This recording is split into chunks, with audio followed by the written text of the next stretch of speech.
Estimados amigos, bienvenidos a actualidadpenal.net, el portal del derecho penal. Mi nombre es Roger López, soy abogado especialista en ciencias penales y criminológicas y en esta oportunidad quería tratar un tema de actualidad penal como es la violencia de género, para que podamos entender la naturaleza jurídica y por supuesto las razones que justificaron al Estado venezolano para poner en vigencia la novísima ley orgánica sobre el derecho de las mujeres a una vida libre de violencia.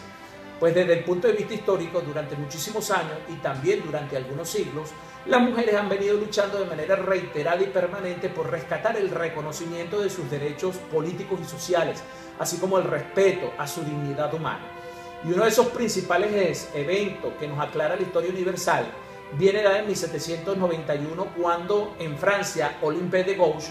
propone al gobierno francés un cuerpo normativo conocido como la Declaración de los Derechos Humanos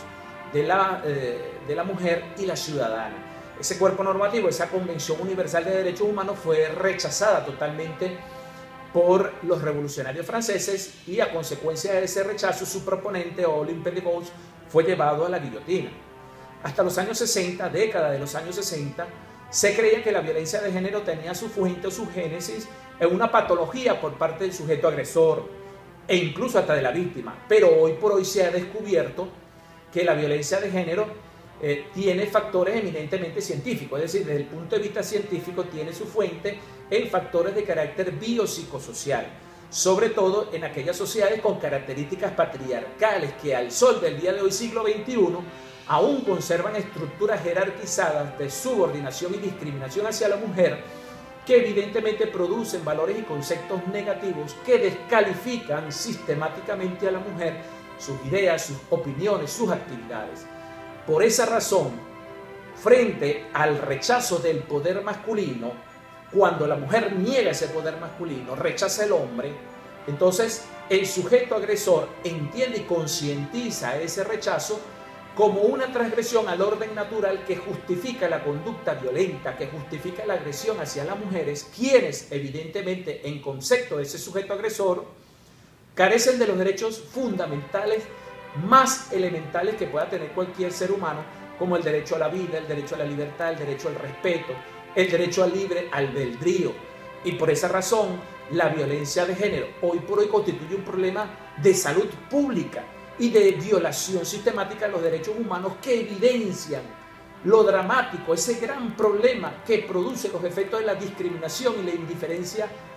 de la mujer en nuestra sociedad por razones de género. Yo quería poner un ejemplo, comparar la violencia de género con otros entes. Uno de ellos, las tácticas militares. Los militares desarrollan tácticas militares para combatir, para persuadir al enemigo. Las empresas, los estados desarrollan tácticas económicas para tratar de rescatar o consolidar el aparato económico. De la misma manera, en violencia de género, la violencia y la agresión hacia la mujer se traduce en una táctica de poder. Es eso, es una táctica de poder para mantener y reproducir relaciones sociales de opresión y dominio social hacia la mujer.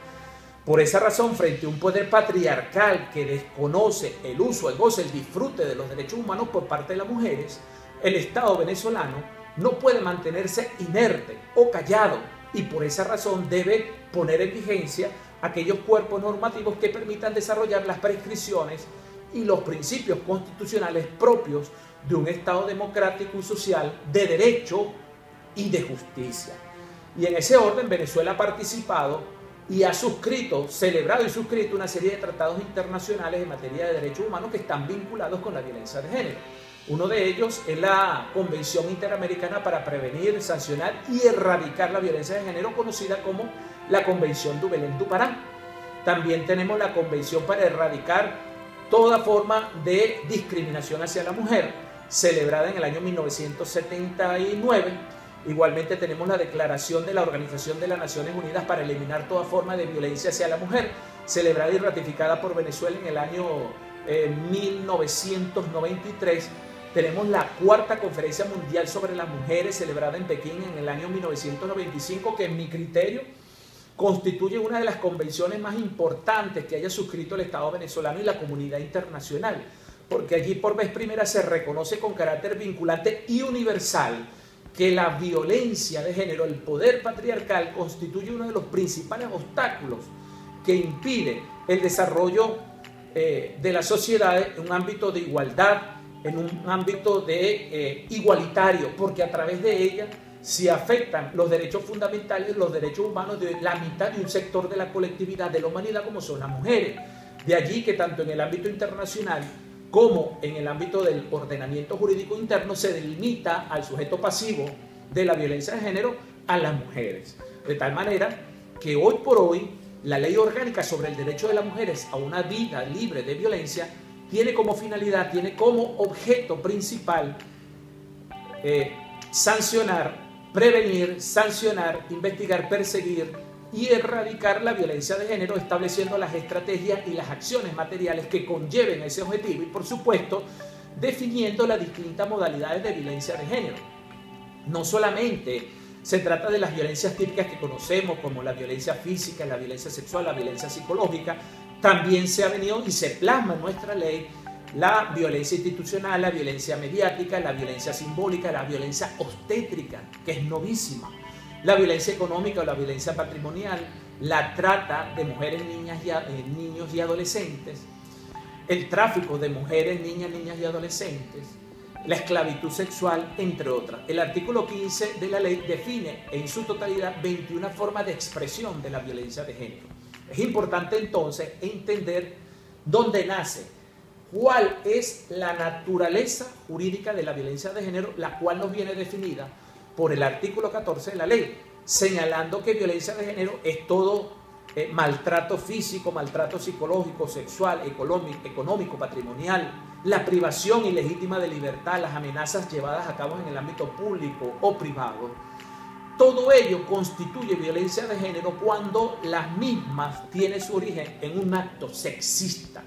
Por lo tanto, es importante entender que el acto sexista y el poder patriarcal están estrechamente vinculados. Es decir, el acto sexista, en consecuencia, consiste en colocar a la mujer en una situación de subordinación, de indiferencia, de discriminación, de opresión, de dominio social frente al absurdo poder superior que absurdamente la cultura patriarcal nos ha otorgado a nosotros los hombres. Por ello, estimados amigos, y para ir culminando estas breves reflexiones, es importante entender que la finalidad y las causas que justifican, los motivos que justifican la vigencia en Venezuela de la ley orgánica sobre el derecho de las mujeres a una vida libre de violencia es que se logre concientizar en todos los sectores de nuestra sociedad venezolana los efectos patológicos, los efectos perniciosos que produce la violencia de género y la violación de los derechos humanos de las mujeres. Y esta concientización tiene que ser llevada a cabo, tiene que ser transmitida a las familias, al seno familiar, a las escuelas, a las instituciones públicas o privadas, a los ministerios, en todos los ámbitos de nuestra colectividad. Estimados amigos, espero que les haya gustado este interesante tema referido pues a la violencia de género, y los invito a seguirme a través de las redes sociales en Twitter @portalpenal, Facebook Actualidad Penal, y acceder a visitar nuestra página web actualidadpenal.net.